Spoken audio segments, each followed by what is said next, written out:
Hi there, I'm going to be showing you how to change the battery out of this key fob. This is out of a Vauxhall Vivario, and here's what you need. One of these 2032 batteries. You can get these off Amazon. They're about $2. There's a link below in the description. And then also a thin flat blade screwdriver. The thinner the better.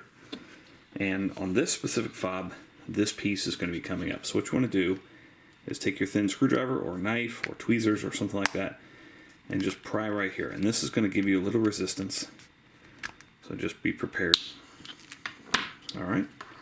Now once you have that off, take your screwdriver or something very thin, stick it right here, and pry out your dead battery.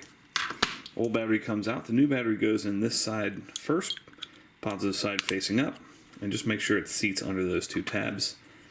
And then this kind of goes in like this. Just give it a good squeeze. And you're all set. Thanks so much for watching. Hope this was helpful. Make sure you hit that thumbs up button.